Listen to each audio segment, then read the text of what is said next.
Bismillahirrahmanirrahim. Alhamdulillahirabbil alamin wa kafa wassalatu wassalamu ala asrafin nabil mustafa. Asyhadu an la ilaha illallah wahdahu la syarika lah wa asyhadu anna Muhammadan abduhu wa rasuluhu la nabiyya ba'd. Rabbi shrah li sadri wa yassir li amri wahlul 'uqdatam min lisani yafqahu qawli. Subhanaka la ilma lana illa ma 'allamtana innaka antal alimul hakim. Wa subhanaka la fahma lana illa ma fahamta lana innaka antal jawadul karim. Wa qur rabbi zidna ilman wa ba'd. Honorable rectors and those who are representing the rectors, deans and those who are representing deans, study programs, colleagues, lecturers, students and postgraduate students and the participants of this esteemed international conference. Assalamualaikum warahmatullahi wabarakatuh.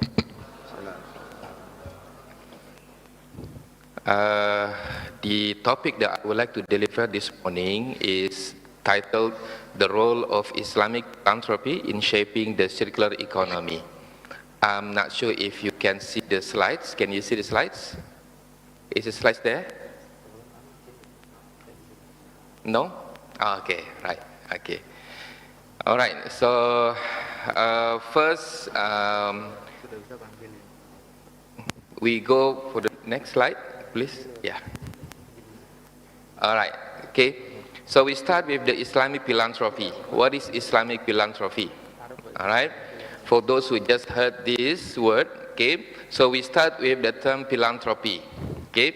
Philanthropy is linguistically derived from the two Greek words, phil, means that signifying love, and anthropos, meaning human, means.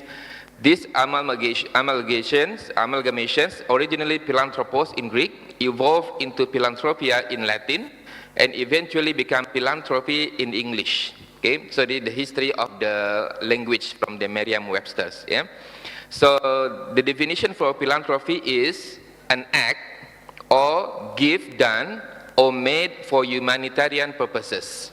Okay, so philanthropy also defined as an organization distributing or supported by funds set aside for humanitarian purposes.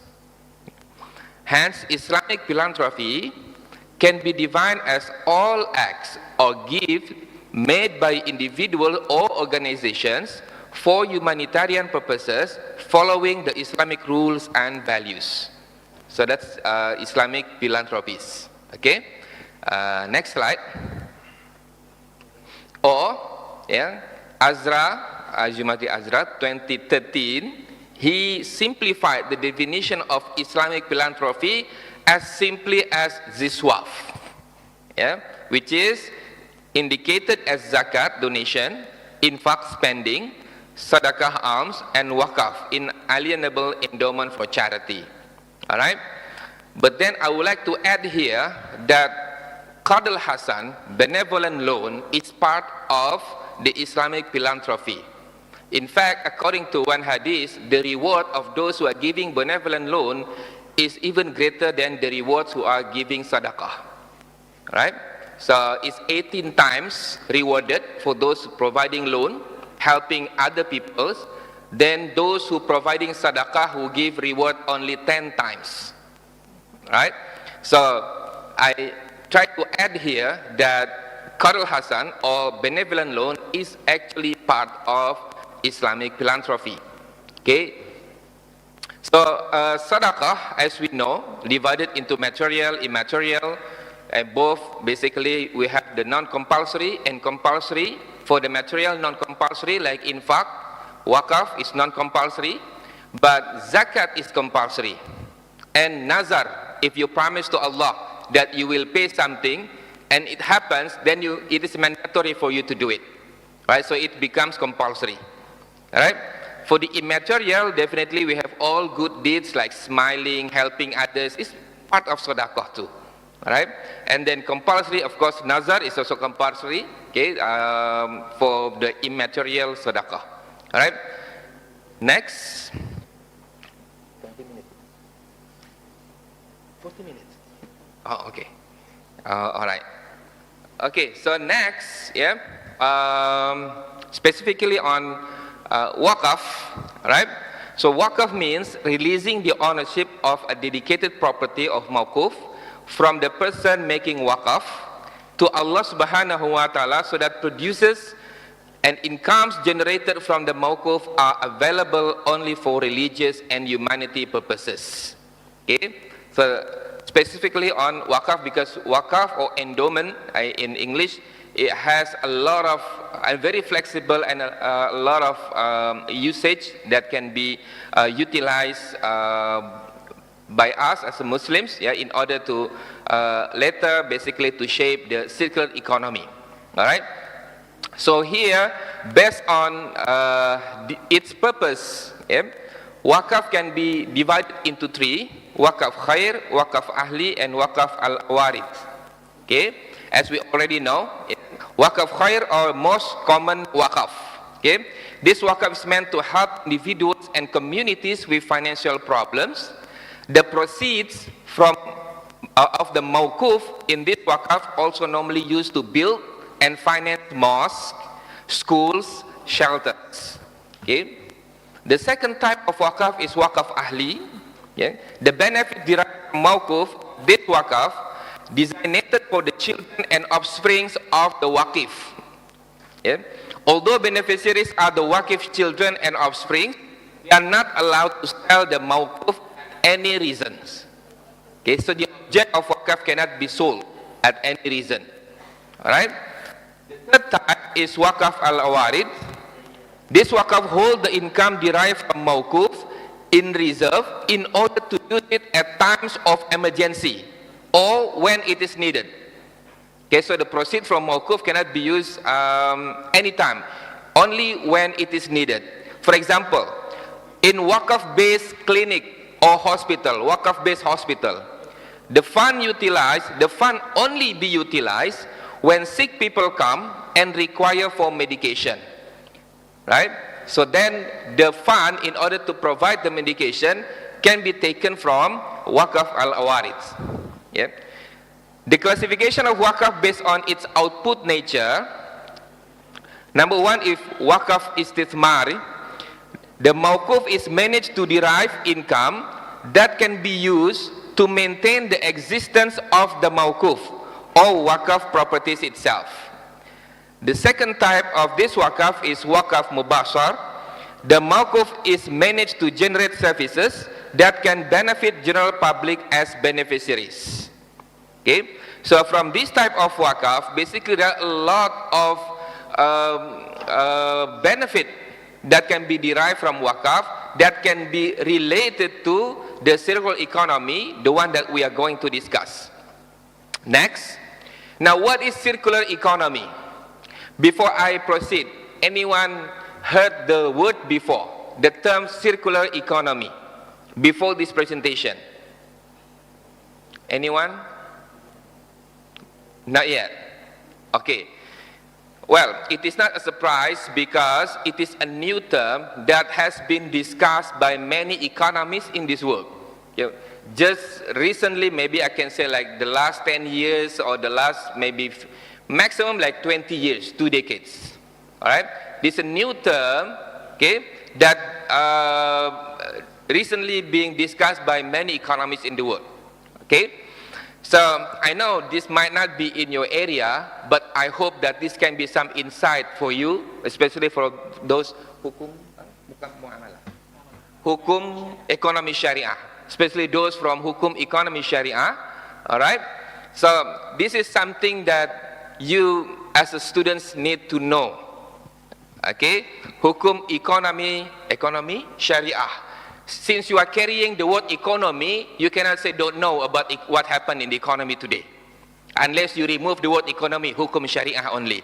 Then you may argue that I don't want to know. But you are carrying the word economy in your study program.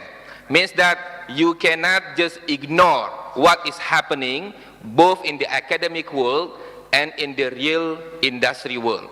Alright? So according to International Resource Panel 2019 reported that in the last 5 decades, the global population has doubled. The extraction of materials has tripled. The gross domestic product of countries has quadrupled. Yeah? This movement, however, responsible for 90% of the global biodiversity loss in the last 2 decades. This achievement, double in population, triple in material extraction, quadruple in GDP, has been responsible for what we feel today about our weather. Hot, you know, this what you call the issue for what you call the greenhouse effect, all those issues. All right, they are responsible for that. Okay, the acceleration of the extraction and processing natural resources has resulted in approximately half of the impacts on climate change that the world suffers today. Now, in view of these situations, okay, questions is, are we going to continue this kind of economy, or are we going to find alternative that can resolve these situations? Okay, that's the question now, actually. Yeah, in our real life, are we going to continue this linear style of production, or are we going to propose something that can be the solutions of this problem? Yeah. Now, in view of these situations, industries and world organizations felt compelled to mitigate this latent problem, but fail when they don't know how to go about it. Yeah. Next. Yeah. So, the current linear model of production has proven that, okay, this actually has proven to be unsustainable and needs to be rethought as it generates a large accumulation of waste. Okay. Right? So the production model now we call linear model productions. You will have resources, go to productions processes, and we have products and waste. That's it. Right? This is our linear production economy model today. All right. So because of this, okay, it generates a large accumulation of waste and works based on excessive exploitations of resources, causing the need to propose new production models that aim at reducing environmental degradations and social problems. Okay. As a solution to balance the demand for natural resources, a model called circular economy was created, linked to the concept of resource cycling, which seeks, in addition to other solutions, to increase the longevity of products by improving the production method, which allows for the maintenance and often the reuse of industrial waste. Okay? So this is the proposal that has been discussed, yeah, in many economy meetings, yeah, under global organizations. Okay, European countries has started it. Okay, we have our Islamic economy, but still at the theoretical level, not yet at the practical level. Okay, now they have circular economy at the practical level already. All right, in some European countries. Next. Now, contrasting with the linear economy model, the one that I told you earlier, our current economy model, that relies on high level of production. Okay, if you want to have what you call more products, mean we have to improve the natural resources. Right? We have to increase the resources. Means that more waste product are produced. All right. So, the depletion of natural raw materials and reducing the lifespan of products. The circular economies, on the other hand, okay, aim to maximize the reuse of products and maintain their life cycle for an extended period as it embodies a regenerative approach to economic activity. Yep. Hence, circular economy reduces the use of natural resources and works through circular production processes which modify the production system.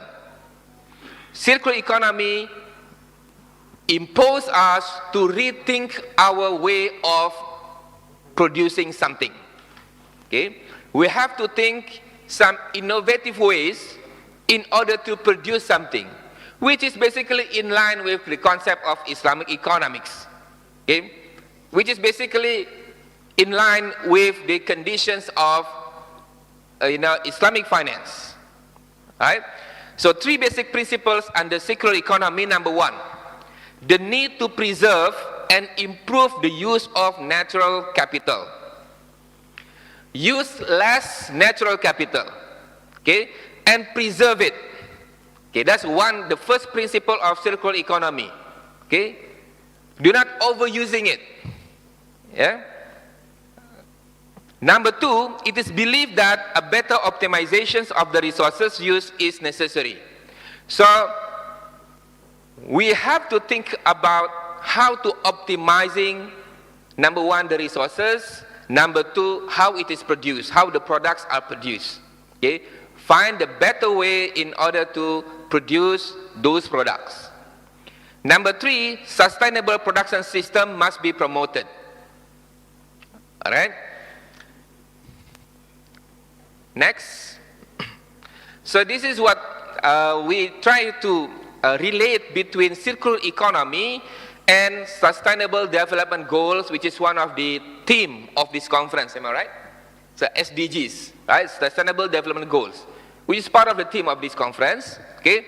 So how does circular economy can relate to how many sustainable development goals? 7? 17. Yeah?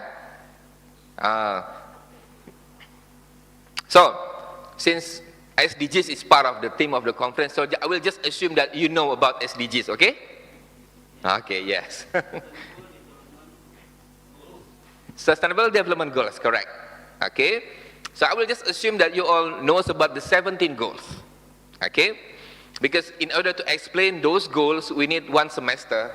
Okay, in order to explain it, and then what are the part of all those goals. Okay, now, the circular economy concept is closely aligned with the Sustainable Development Goals agenda, mainly because it addresses several key objectives related to SDGs. Here are some of the specific. Okay, so to which goal circular economy is related? Number 1, goal number 8, which is decent work and economic growth.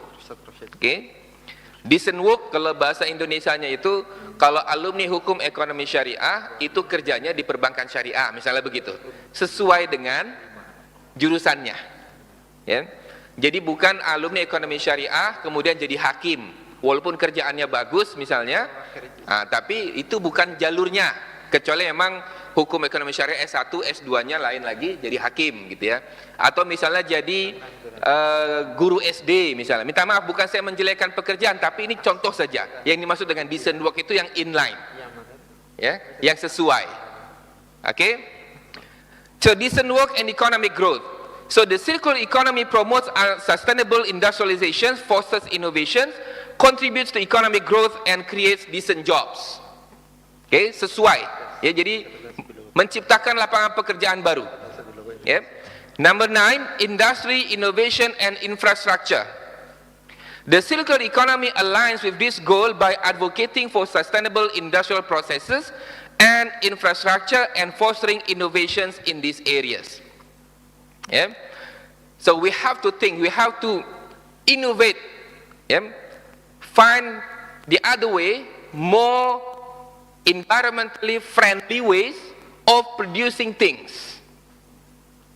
All right, less waste produced. Okay. Goal 11, sustainable cities and communities. Yeah.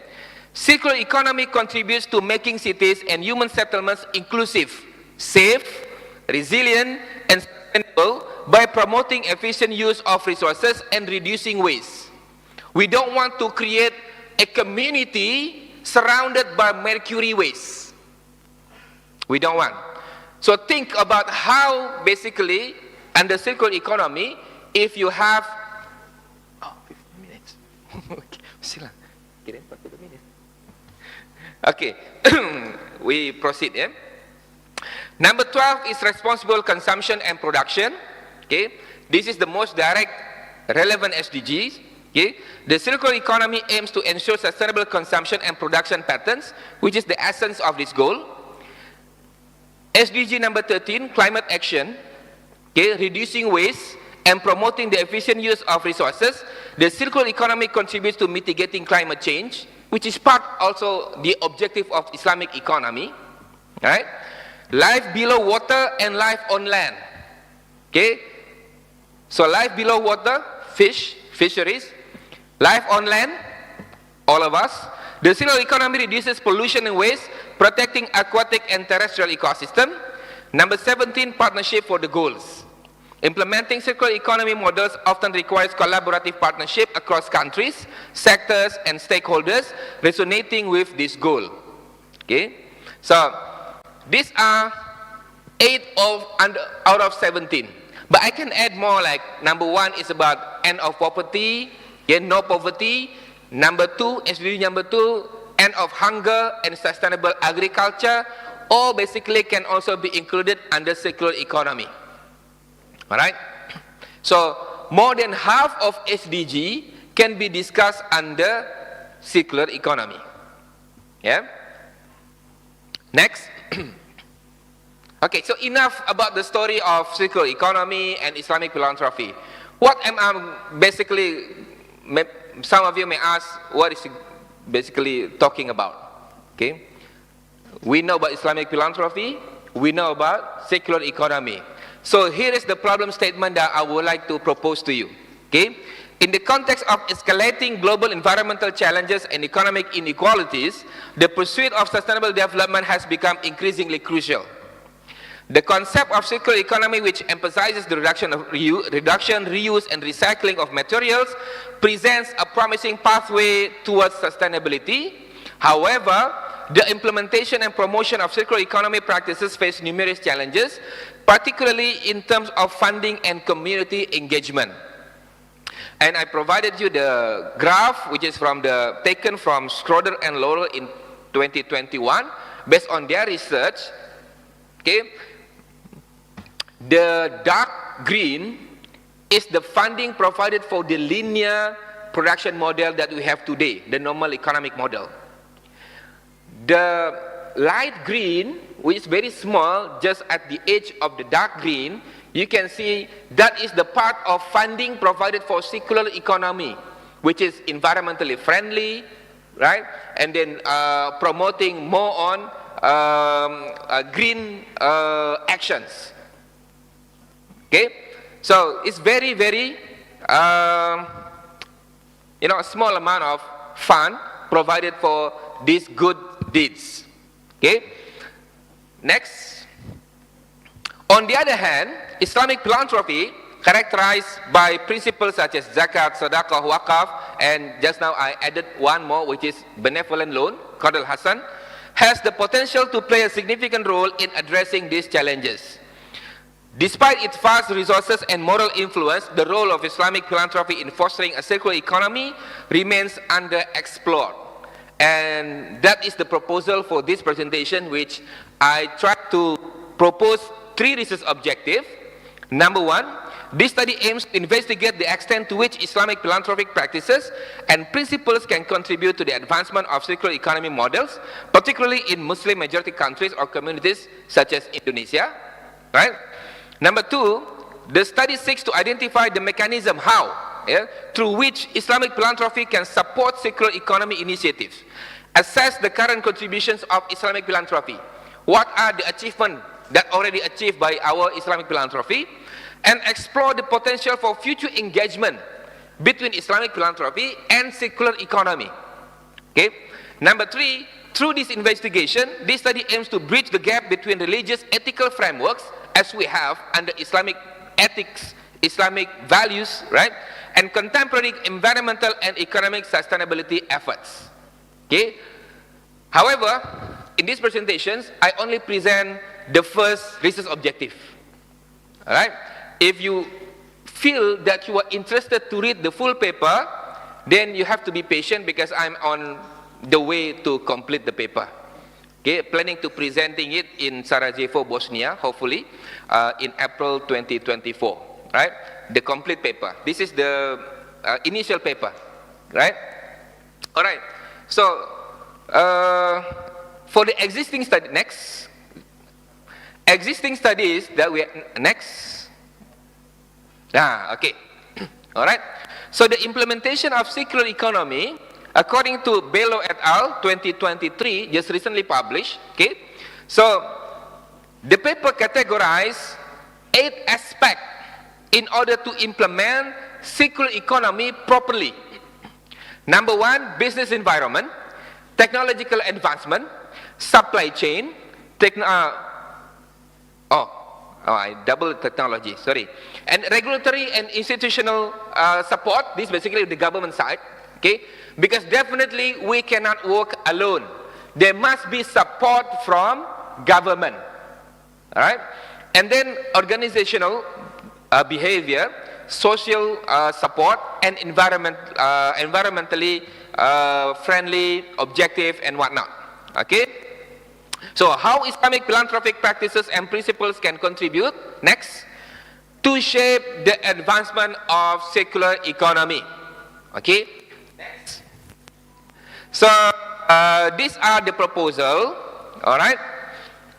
In theory, Islamic philanthropy has characteristics that can support circular economy. In theory, Islamic economics and finance is in line with circular economy. Number 1, from the ethical framework, aligned with sustainability. Circular economy talks about sustainability, development, in every aspect. Environment, economic, businesses, productions, and everything. All right? Islamic economic and finance also talking the same thing. Okay? Because we are not the people that making distractions in this world, right? So Islamic philanthropy is underpinned by an ethical framework that emphasizes stewardship of the earth. Khalifatullah fil ard means that we are maintaining, we are not distracting, right? And the well-being of the community, of the ummah, right? The second, sustainable financial resources. Yeah? Instruments like zakat, sadaqah, wakaf provide sustainable source of funding. Okay, in the short term, these funds can be used for immediate circular economy projects. In the long term, they offer continuous funding stream for ongoing sustainability initiatives. Research by World Organization and Basnas, right? They found out that the potential zakat collected in this world, okay, not less than $1 trillion per year, not less than that. All right, it's a big, very big amount of fund, provided that all the muzaki pays when it is due. Right, but when muzaki find many pleidoy reasons in order not to pay zakat, of course lah, that will be less than that. All right. Inshallah. Number 4, community engagement and social capital. Number 3, number 4 is focus on social welfare and equity. Right? In fact, in Islam, we are not allowed, it is prohibited that the wealth only circulated among those people, certain people only, quote unquote. Right? It is prohibited in Islam. So it's basically for social welfare. Right? For and equity. Okay? Not to enrich certain people only. Right? Next is education and capacity building, and then adaptability and innovation, and global reach and cross-cultural appeal.